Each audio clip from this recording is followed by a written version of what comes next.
Ahí está, ahora sí se está grabando. Bueno, entonces comienzo nuevamente. Gracias. Les decía que la obligación clásica, la normal, la que hemos venido estudiando, es aquella obligación en la cual hay un sujeto activo, que es el acreedor, y un sujeto pasivo, que es el deudor. ¿Mm?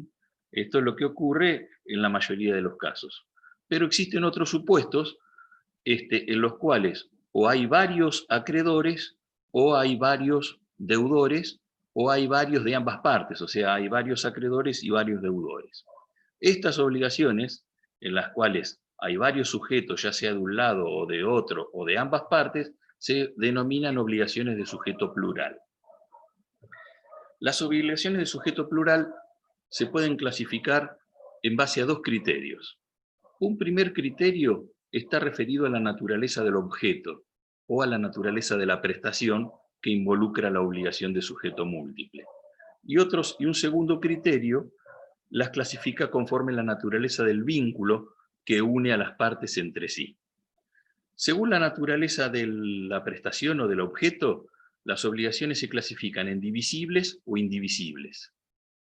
Y esto dependerá de la posibilidad de que la prestación se cumpla de manera parcial o tenga que sí o sí cumplirse íntegramente. Reitero, esto es relevante pura y exclusivamente en las obligaciones de sujeto plural, porque las obligaciones de sujeto individual o de sujeto simple, el cumplimiento parcial en principio no está permitido por el principio de integridad. Entonces, en las obligaciones de sujeto plural adquiere relevancia la naturaleza del objeto. Y entonces el objeto puede ser objeto plural, el objeto puede ser divisible o indivisible. Estas obligaciones, tengo entendido, ya ustedes las vieron en la clase anterior. Entonces, según la naturaleza del vínculo, y ahora sí arrancamos con el tema del día, las obligaciones se pueden clasificar en simplemente mancomunadas o solidarias. Las obligaciones simplemente mancomunadas son aquellas que a partir de una única causa fuente y existiendo una unidad de prestación, cada parte puede cumplir la cuota parte que le corresponde. O sea que el objeto se divide entre tantos sujetos participan en la obligación. Estas obligaciones simplemente mancomunadas funcionan como si fueran obligaciones independientes, o sea, se generan a partir de una única causa, tienen una única prestación. Cuando me refiero a única prestación no significa que sea una sola prestación. La prestación puede consistir en varias conductas, pero es la misma para todos. ¿Bien? Entonces, por eso hablamos de única prestación, porque la prestación es común a todos los que participan de la obligación. Y entonces, se establecen tantos vínculos como personas intervienen en la obligación. Entonces, vamos a suponer que hubiese un acreedor y 3 deudores y la prestación consistiera en pagar una suma de dinero, una prestación típicamente divisible, habría un vínculo entre el acreedor común y uno de los deudores, el acreedor común y el segundo deudor, y el acreedor común y el tercer deudor. O sea que funcionan estas obligaciones de manera independiente. Ahora bien, en las obligaciones solidarias, a diferencia de las anteriores, esos vínculos se encuentran coligados. O sea, los vínculos no son independientes, sino que se encuentran coligados. Y de ahí viene el concepto de solidaridad que nosotros lo vamos a encontrar en el artículo 827 y en el 828. Entonces, las obligaciones solidarias son aquellas que, proveniendo de una causa única, en virtud del título constitutivo de la obligación o de la ley, están mandadas a ser cumplidas por todos o reclamadas en cuanto a su cumplimiento por todos. O sea, que le puede ser exigido a cualquiera de los deudores el cumplimiento de la prestación o cualquiera de los acreedores le puede exigir al deudor común el cumplimiento de la prestación. ¿Esto qué implica? Que a diferencia de lo que ocurre con las obligaciones simplemente mancomunadas, estos vínculos están coligados entre sí, o sea que existe una representación. Si hay varios acreedores, los actos de unos de los deudores involucran a los demás. Hay representación recíproca entre los deudores y también, desde el punto de vista de la solidaridad activa, hay representación recíproca de los acreedores. La solidaridad, desde este punto de vista, puede ser dividida en dos tipos. Está la llamada solidaridad activa, que es aquella en la que hay varios acreedores y un solo deudor. Está la solidaridad pasiva, que es aquella en la cual hay varios deudores y un acreedor común. Y por último, existe la denominada solidaridad mixta, que es cuando hay varios acreedores y varios deudores entre sí. Este sistema de la solidaridad ya viene desde el derecho romano y tiene como característica fundamental, la que les acabo de mencionar hace unos momentos, es que existe una representación recíproca entre los distintos participantes de la obligación. ¿Cuál es el fundamento de este tipo de obligación? Bueno, vamos a ver que existe diferentes fundamentos según sea la solidaridad activa o sea la solidaridad pasiva. La solidaridad pasiva, que es a la cual me voy a referir hoy más en detalle, el fundamento está en generar en el acreedor mayor certeza respecto del cobro. Porque si el acreedor común tiene varios deudores a los cuales poder exigirle la totalidad de la prestación, esto le genera mayores seguridades respecto del cumplimiento de la misma.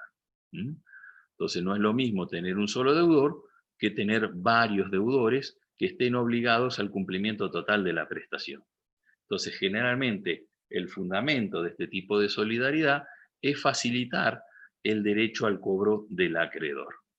Respecto de la solidaridad activa, al existir pluralidad de acreedores, y cualquiera de ellos puede exigir el pago íntegro de la prestación, también se facilita el cobro, pero ya desde el punto de vista de la percepción del crédito y no del acto del pago propiamente dicho. De más está señalar que la más frecuente y la más usada y la más importante es la solidaridad pasiva. La solidaridad activa es menos frecuente y es menos necesaria. ¿Cuáles son las fuentes de la solidaridad? Bueno, esto surge de la misma definición que está en el 827. La fuente puede ser el convenio de partes, o sea, el acuerdo de voluntades, las partes establecen la solidaridad, o la ley, que en algunos supuestos establece responsabilidad solidaria para algunos tipos de obligaciones. Vale como ejemplo el caso de la responsabilidad civil por hechos ilícitos, que establece la solidaridad entre todos los participantes del hecho ilícito, o en el caso de la comisión de un delito, también se establece la solidaridad entre todos los partícipes, autores, encubridores, facilitadores, etcétera, en la comisión de un delito. O sea que ahí la ley establece un caso de responsabilidad solidaria legal. Y si no, lo pueden establecer las partes convencionalmente, contractualmente, en el momento del nacimiento de la obligación. Algo muy importante es que la solidaridad debe ser expresa, o sea, la solidaridad nunca se presume. Hay que establecerla expresamente. Y ante la duda si una obligación es solidaria o simplemente mancomunada, vamos a decidir que se trata de una obligación simplemente mancomunada. O sea que la representación recíproca entre los distintos deudores o los distintos acreedores es excepcional y debe ser expresa.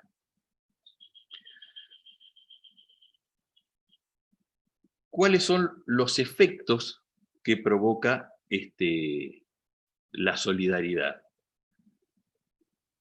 Habiendo representación recíproca entre los diferentes deudores y los diferentes acreedores, los actos que realiza uno involucran a los otros. El primer efecto acá tenemos que recordar una palabra, que es la de propagación. Cuando nosotros hablamos que un efecto se propaga, estamos diciendo que este sistema de la representación recíproca funciona. Y como consecuencia de ello, la propagación es la regla y la no propagación es la excepción.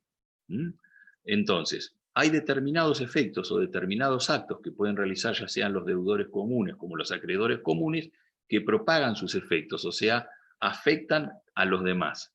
Mientras que algunos casos en particular, esos efectos no se propagan y solamente tienen un carácter individual.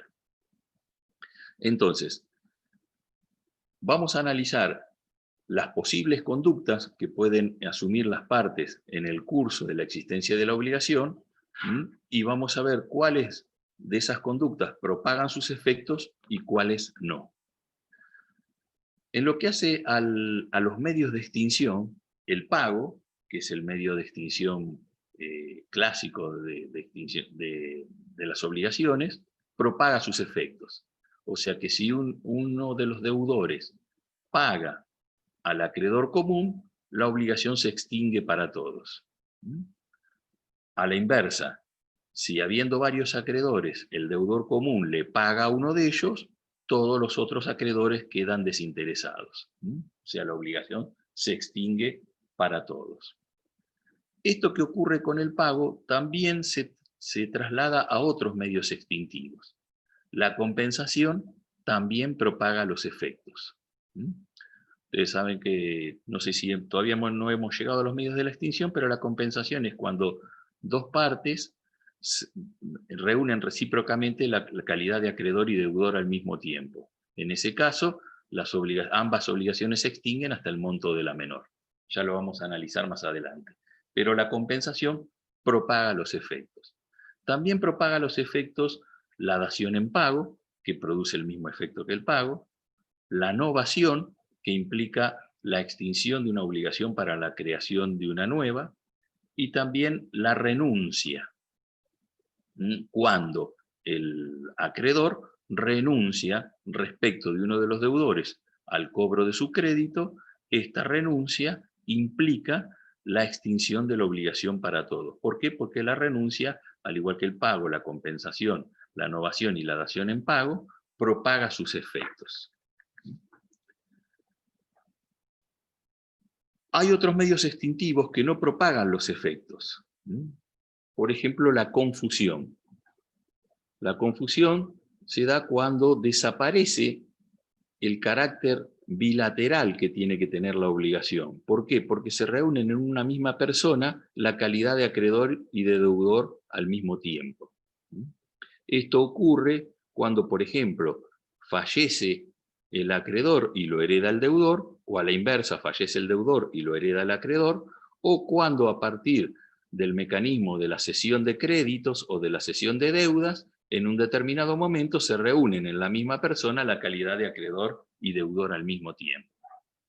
La confusión no propaga sus efectos, o sea que si hubiese tres deudores y hubiese un acreedor común, y vamos a suponer que fallece el acreedor y uno de los deudores lo hereda, la obligación sigue siendo solidaria respecto de los otros dos deudores. O sea, el deudor que confundió su rol con el del acreedor pasa a ser el acreedor y los otros dos deudores siguen obligados de manera solidaria con el nuevo acreedor. Acá la particularidad que tiene este medio de extinción es que produce un efecto parcial en la obligación, ya que reduce de manera proporcional la prestación en la medida del crédito que tenía el deudor respecto del cual se produjo la confusión. ¿Se entendió esto? Entonces, si bien este medio de extinción no propaga los efectos de manera genérica respecto del total de la obligación, sí lo propaga de manera parcial por la cuota parte que le corresponde al deudor. Si uno de los deudores es constituido en mora, esta constitución en mora propaga los efectos a los demás deudores. O sea que la constitución en mora de uno de los deudores se propaga a los demás. Lo mismo ocurre con el incumplimiento culposo. El incumplimiento culposo que genera responsabilidad, esa responsabilidad se traslada en forma solidaria al resto de los deudores. O sea que el incumplimiento culposo de uno traslada sus efectos a los demás, propaga los efectos a los demás. La prescripción, que es otro medio de extinción de las obligaciones, que también lo vamos a estudiar en detalle más adelante, puede verse afectada en su transcurso por dos circunstancias. Una circunstancia es la interrupción de la prescripción. Ustedes saben que la prescripción es cuando una obligación se extingue por el transcurso del tiempo. Hace falta que exista inacción de titular del crédito, posibilidad de de actuar, y que transcurra el plazo legal. Entonces es una forma en que la obligación se extingue sin que haya mediado el consecuente cumplimiento. Entonces, desde el momento en que la prestación se hace exigible, comienza el curso de la prescripción.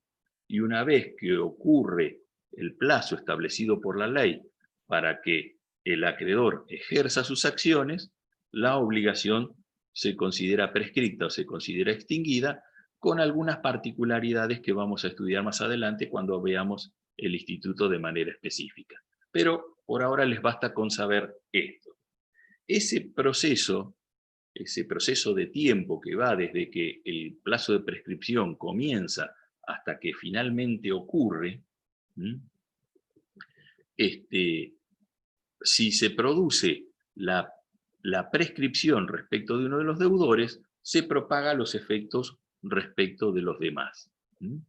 Pero hay circunstancias que pueden afectar el curso de la prescripción. Uno de ellos es la suspensión y otro es la interrupción. La suspensión se da cuando el plazo de prescripción se paraliza. O sea, hay una causa que paraliza el plazo de la prescripción, es como que deja de correr. Pero cuando cesa el plazo de prescripción, este continúa corriendo. Las causas de suspensión son personales de cada deudor o de cada acreedor y en consecuencia no propagan los efectos a los demás deudores o a los demás acreedores. Mientras que la otra circunstancia que puede afectar el curso de la prescripción es lo que se conoce como la interrupción. La interrupción lo que hace es extinguir el plazo de prescripción. El plazo ocurrido de prescripción hasta el momento en que se produce el hecho interruptivo se extingue. Y una vez que cesa el efecto extintivo, comienza a correr un plazo de prescripción nuevo desde cero. Las causas de interrupción de la prescripción se propagan a los demás deudores y a los demás acreedores. O sea, si toman nota, recuerden, la suspensión no propaga los efectos y la interrupción sí los propaga. Una situación especial viene acarreada con el incumplimiento doloso. Ustedes saben que el dolo en el incumplimiento contractual consiste en la intención deliberada de no cumplir. El dolo, en cualquiera de sus manifestaciones, es siempre personal. O sea, la actividad dolosa de cualquier persona no se traspasa o no se traslada a otra persona, a diferencia de la culpa que sí se puede trasladar. Entonces, el dolo no propaga los efectos a los demás deudores. Ahora, ¿qué pasa? El dolo abarca la culpa. O sea, la intención deliberada de no cumplir, que es la actitud típicamente dolosa, abarca, digamos, absorbe o queda dentro de su contenido el incumplimiento culposo, o sea, el incumplimiento imprudente, imperito o negligente. Entonces, si hay un incumplimiento doloso de uno de los deudores, los efectos del dolo no se propagan a los demás deudores, pero sí se propagan en la medida de la culpa, porque la culpa queda subsumida o está incluida dentro del dolo. ¿Cuál es la diferencia? que la extensión del resarcimiento en el incumplimiento doloso es mayor que la extensión del resarcimiento en el incumplimiento culposo. Entonces, habiendo una extensión del resarcimiento mayor, o sea, las consecuencias que se indemnizan por el incumplimiento doloso son mayores cuantitativamente y cualitativamente que las consecuencias derivadas del incumplimiento culposo.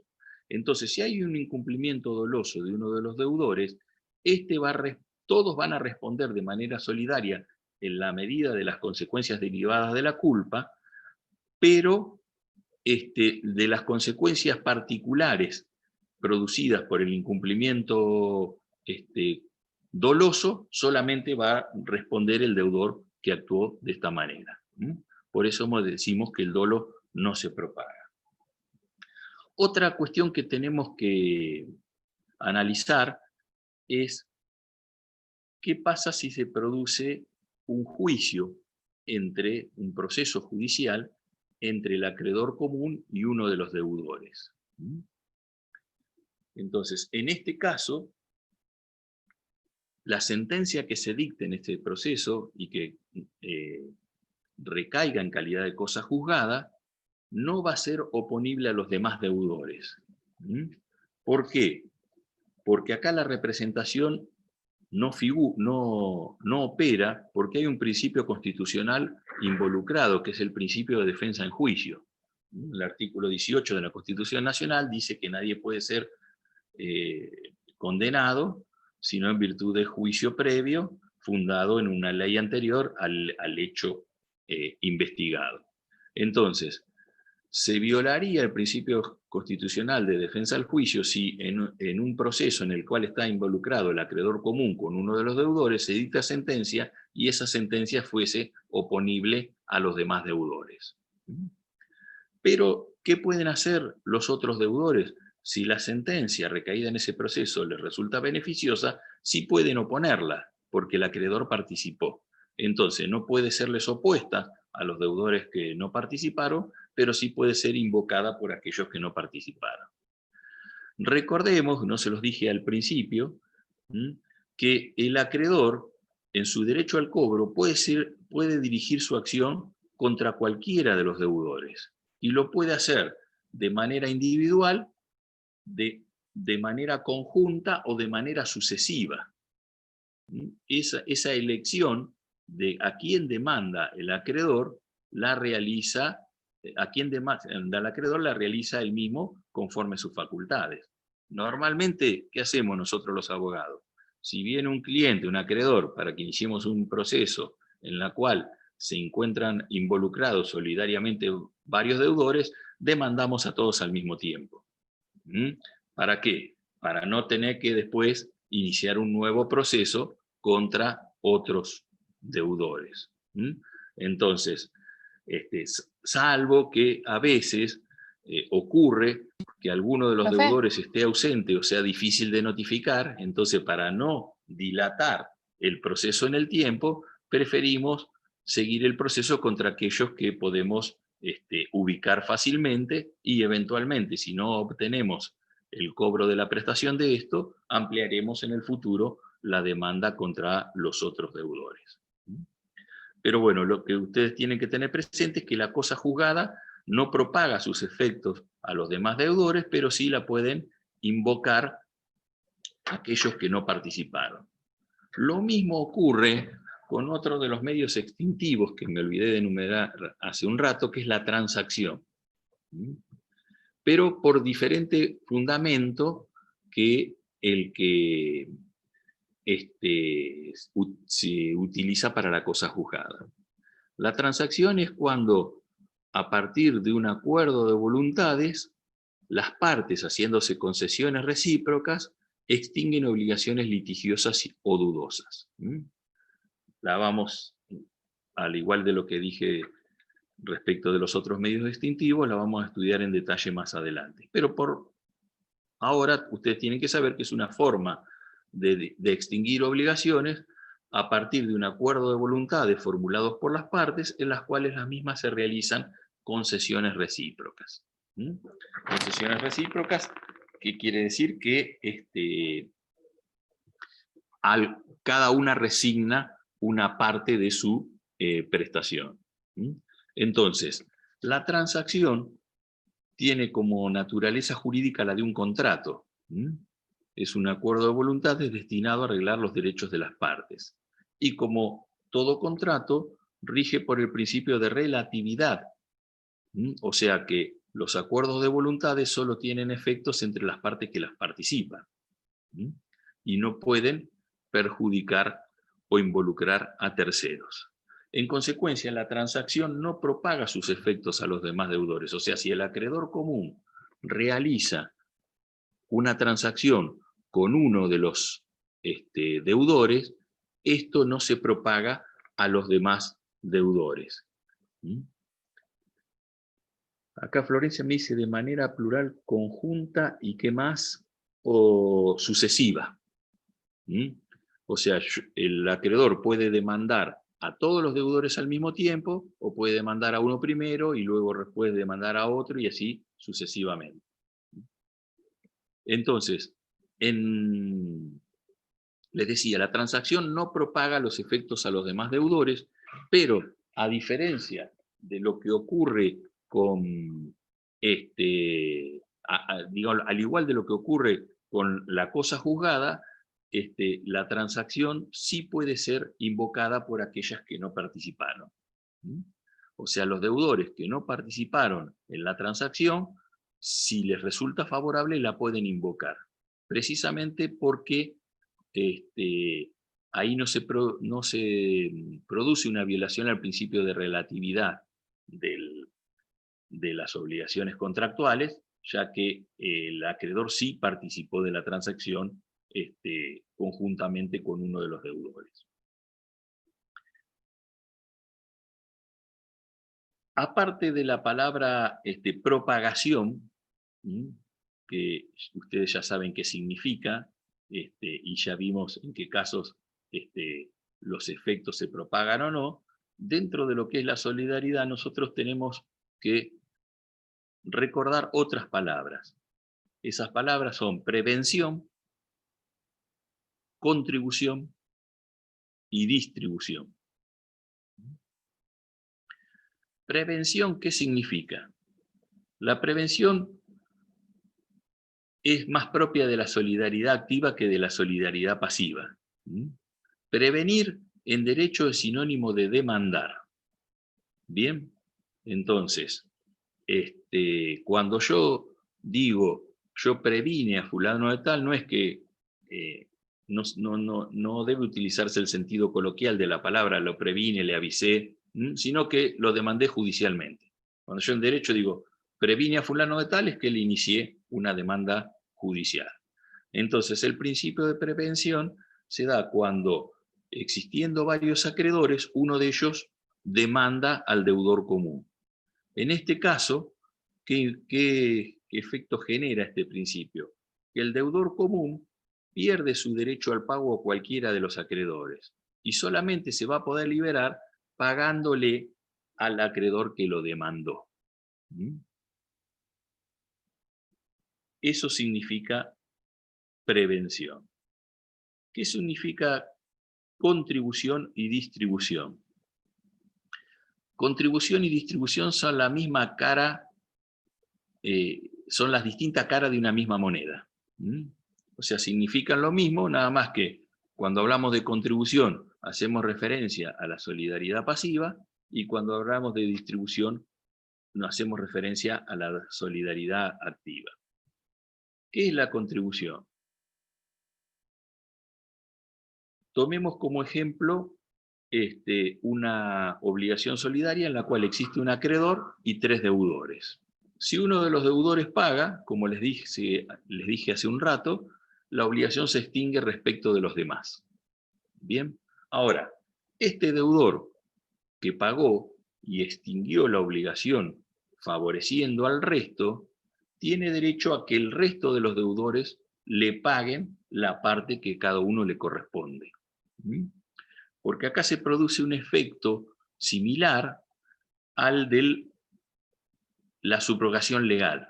¿Recuerdan cuando estudiamos pago y vimos el pago por terceros? El tercero que pagaba la deuda del deudor, se subrogaban los derechos del acreedor, y si bien la obligación se extinguía respecto de este último, el tercero conservaba una acción para repetir de parte del deudor lo invertido en la cancelación de la obligación. Entonces, en las obligaciones solidarias, cuando uno de los deudores paga, se subroga en los derechos del acreedor. Algunos autores difieren con esta interpretación del principio de contribución y dicen que la acción que tiene el deudor respecto de los otros deudores es una acción autónoma y que no está relacionada con la subrogación legal. Lo concreto es que nada cambia, adhiramos a una u otra doctrina, y generalmente la mayoría de los autores dicen que esta acción de contribución tiene un carácter mixto, o sea, tiene caracteres similares a los de la subrogación legal y tiene caracteres autónomos que derivan de la propia acción. Entonces, el deudor que paga tiene derecho a recuperar de los otros deudores lo invertido en la cancelación de la obligación. Ahora lo que nosotros tenemos que analizar es cómo se establece la medida. O sea, en qué medida cada deudor responde. Para esto ustedes van a tener que leer y analizar el artículo 841. El artículo 841 es el que dispone la medida de la contribución. ¿Qué dice el 841? El 841 establece una serie de escalones para ir resolviendo la situación.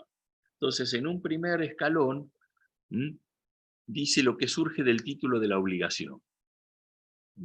Entonces, el título constitutivo de la obligación, cuando la solidaridad fue establecida convencionalmente, es el que nos indica la medida en que cada uno va a tener que responder respecto de lo pagado por el deudor. Entonces, esa es la primera medida.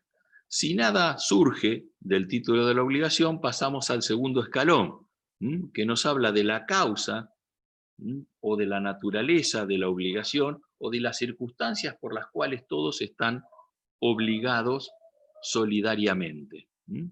Por ejemplo, la solidaridad puede provenir porque dos personas son copartícipes de un cuasidelito.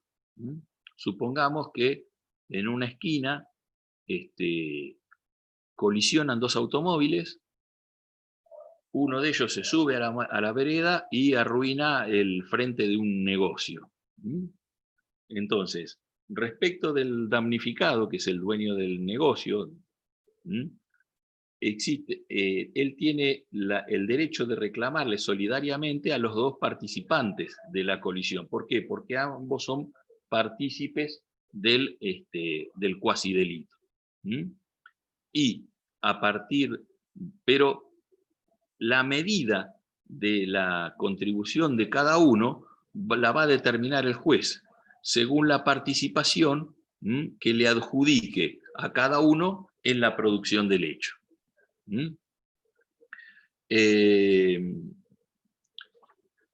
Entonces, ahí tienen un supuesto en el cual la contribución de cada uno nace o surge a partir de la participación de ellos en el hecho ilícito.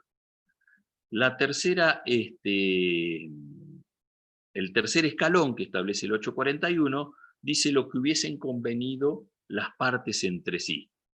Puede ser que nada surja del título constitutivo de la obligación, ni de la naturaleza de la obligación misma y la causa de la solidaridad, pero sí puede ser que entre los deudores solidarios hayan establecido cuál es la medida de la participación de cada uno.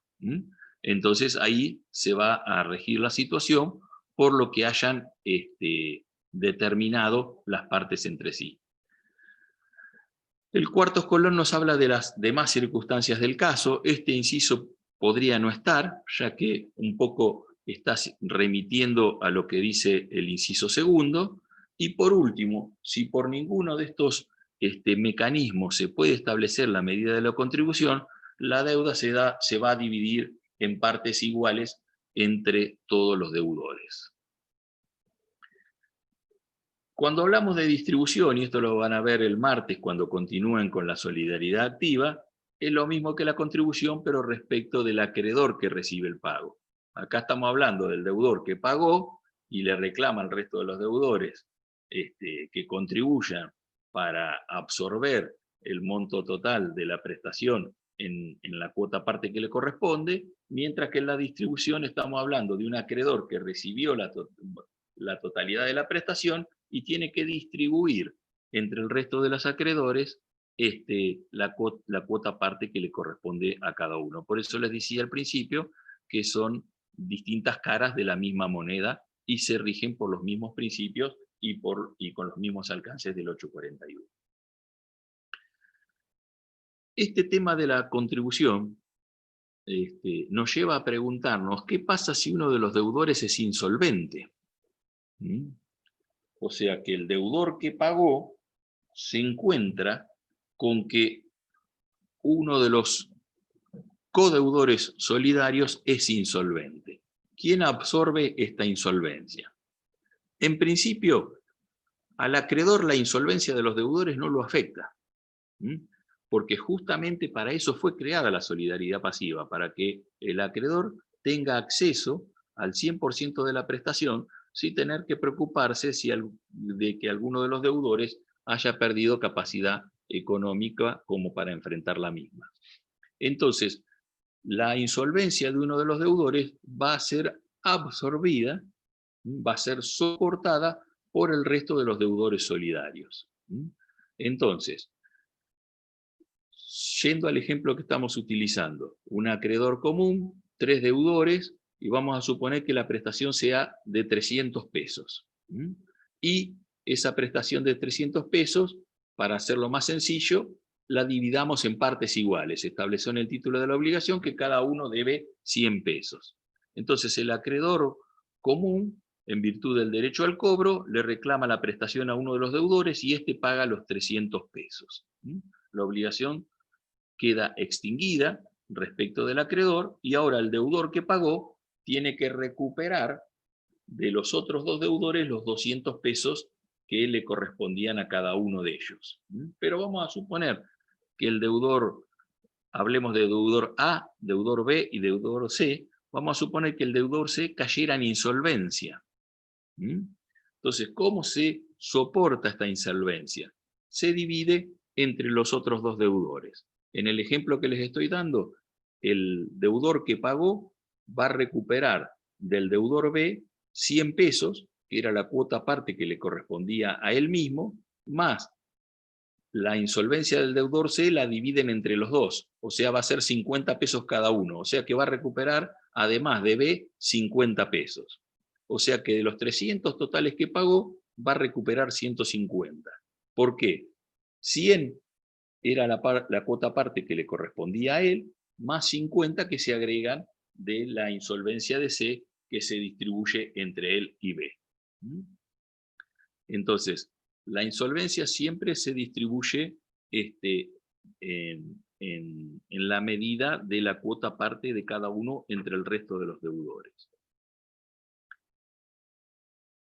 Una cosa que me olvidé de mencionar es que la solidaridad puede extinguirse de manera absoluta o de manera relativa.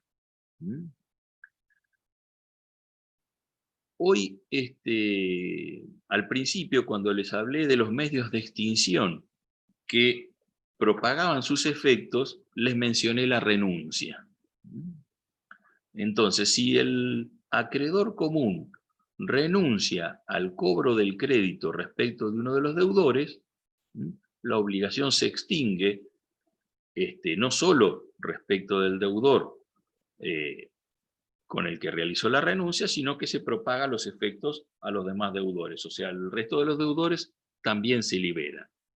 En este caso, el principio de contribución desaparece, ya que el deudor no puede beneficiarse o no puede obtener un lucro por una renuncia que se usó en su favor. O sea, no puede reclamarle a los otros deudores la cuota aparte porque la renuncia propagó los efectos respecto de todos y la obligación se canceló respecto de todos.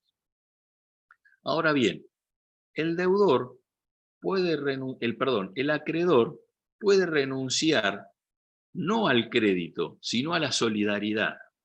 ¿Mm? Y esta renuncia a la solidaridad se puede hacer en forma expresa o en forma tácita. ¿Qué significa renunciar? Y se puede hacer en forma total o parcial. ¿Qué significa renunciar a la solidaridad?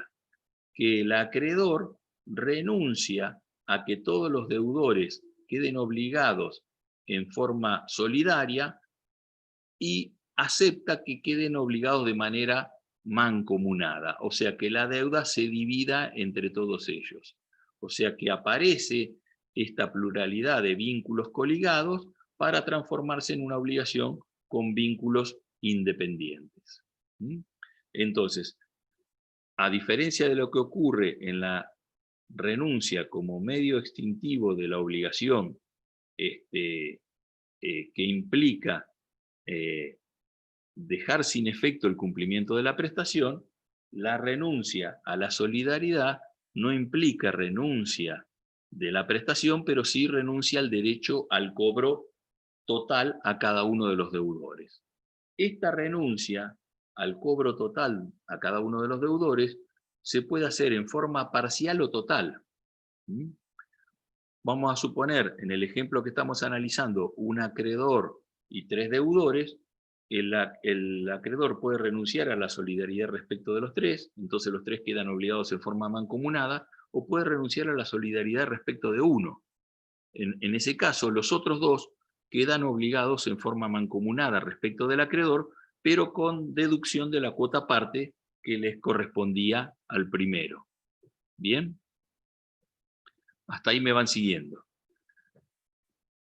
Esta renuncia puede ser expresa, que es cuando el acreedor manifiesta inequívocamente su voluntad de renunciar a la solidaridad, o puede ser tácita. ¿Cuándo habría una renuncia tácita a la solidaridad?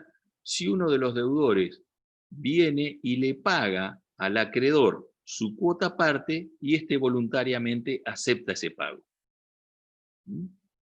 Entonces, si deben 300 pesos en total, y el acreedor tiene derecho a reclamarle los 300 a cualquiera de los 3, y viene uno de los deudores y le trae 100 pesos al acreedor, y éste lo recibe sin hacer ningún tipo de reserva, se entiende que renunció a la solidaridad respecto de ese, y subsiste la solidaridad respecto de los otros 2, pero por los 200 restantes.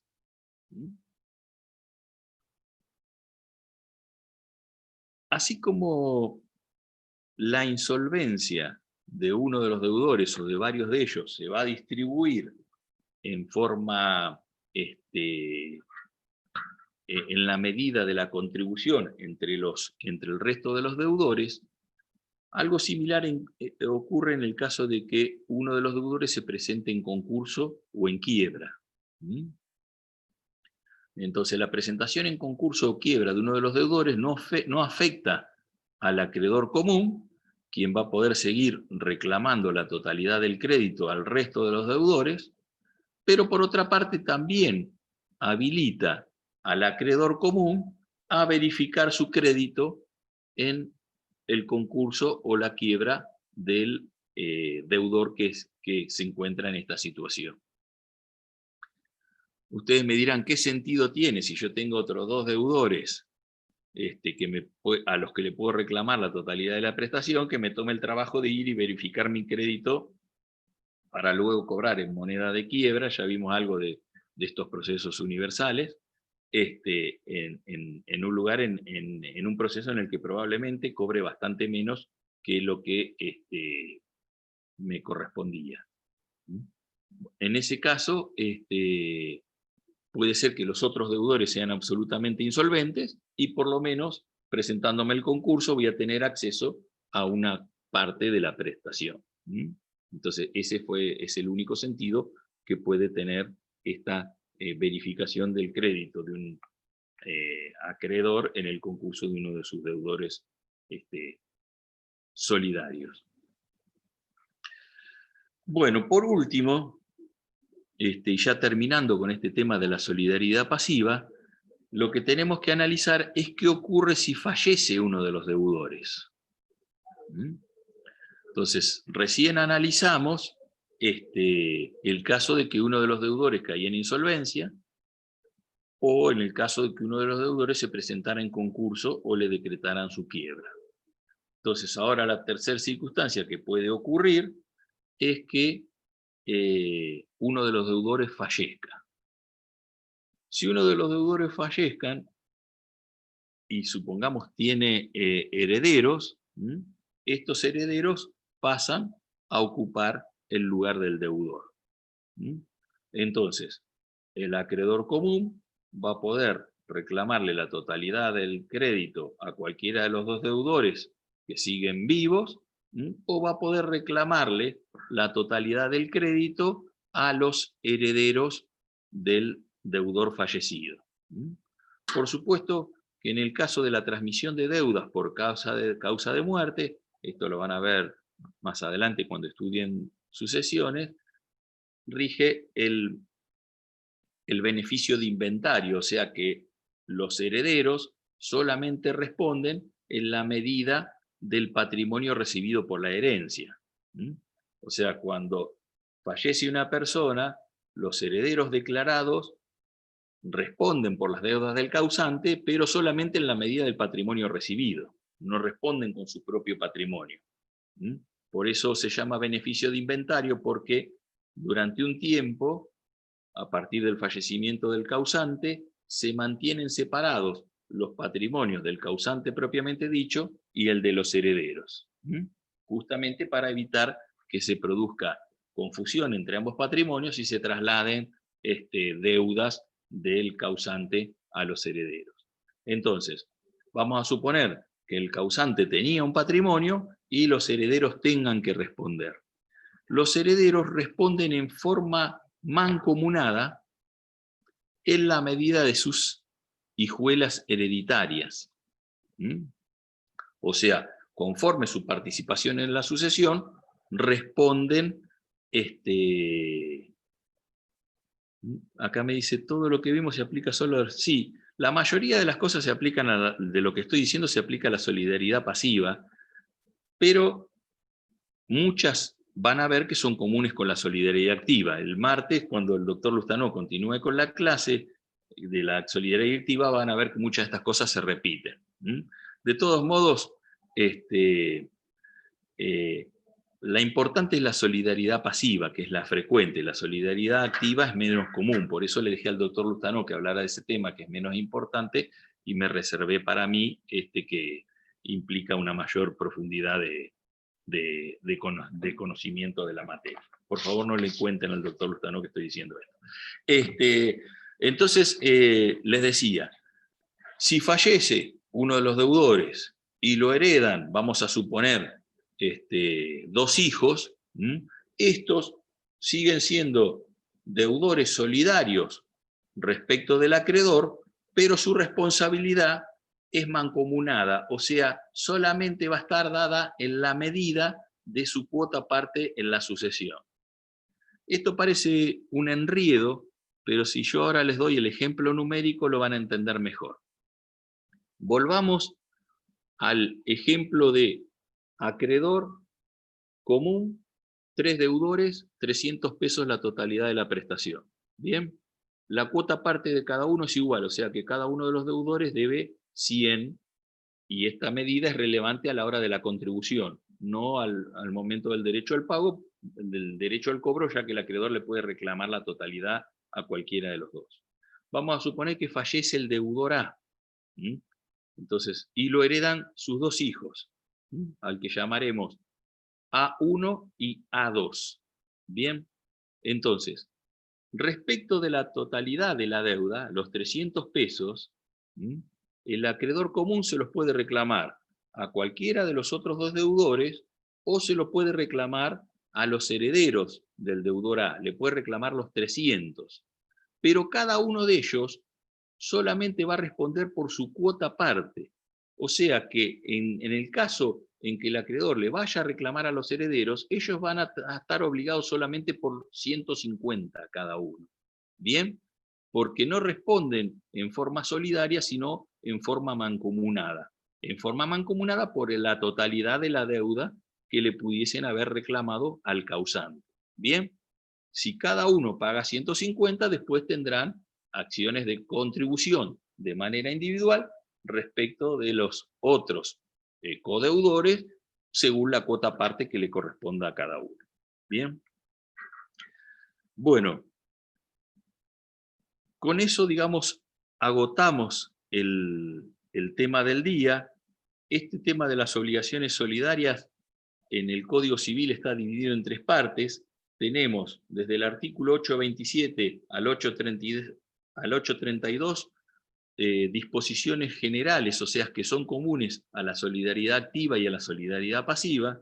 Después tenemos la solidaridad pasiva propiamente dicha, tratada desde el 833 al 843, y por último tenemos la solidaridad activa desde el 844 al 849. Todo esto ustedes lo tienen que estudiar en conjunto con los dos artículos que hablan de las obligaciones mancomunadas y los artículos del capítulo anterior que hablan de las obligaciones divisibles e indivisibles, porque hay una aplicación recíproca de la normativa.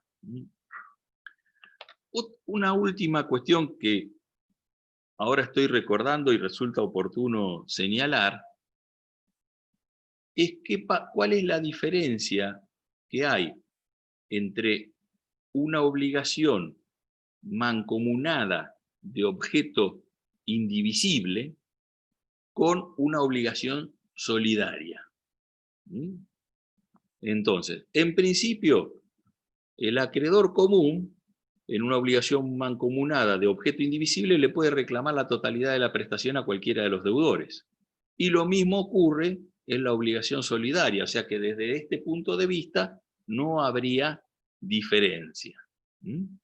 Y la mayoría de los efectos extintivos, la compensación, la novación, la dación en pago, generan los mismos efectos en ambas obligaciones. Pero ¿dónde radica la diferencia? En las obligaciones mancomunadas, por más que el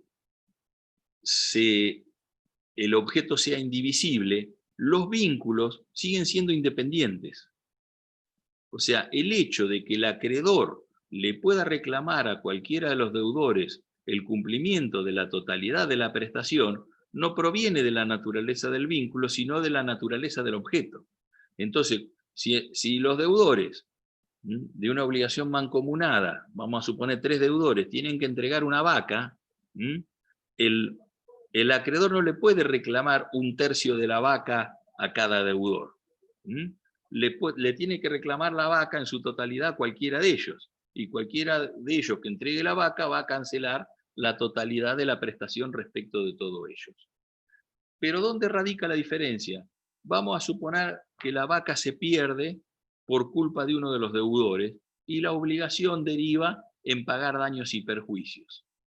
La prestación se transforma de indivisible en divisible. Entonces, si la obligación fuese mancomunada de objeto indivisible y el objeto se extingue y se resuelven daños y perjuicios, la indemnización, el acreedor común solamente la va a poder reclamar a cada uno por su cuota parte, porque al sobrevenir una prestación divisible a una indivisible, como los vínculos en la obligación mancomunada no están coligados, cada uno va a responder independientemente por su responsabilidad.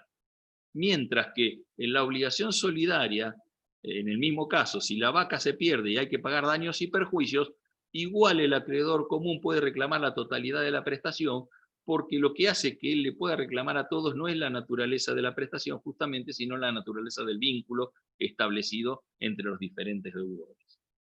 Y eso hace también que cuestiones tales como la mora la culpa y el dolo sean estrictamente personales en las obligaciones mancomunadas de objeto indivisible y propaguen sus efectos en las obligaciones solidarias. ¿Mm?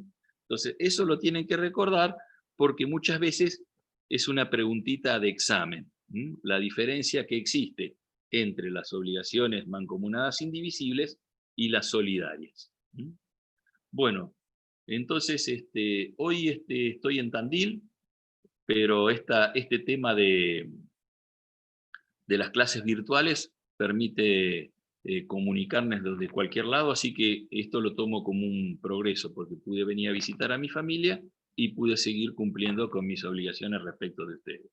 Así que bueno, nos vemos la semana que viene. Muchas No sé si gracias. quedó alguna pregunta. Todo muy claro. Bueno, entonces si no hay preguntas, nos vemos la semana que viene. Hasta luego. Buen fin de semana a todos. Chao, buen fin de... Chao Valentina, hasta luego.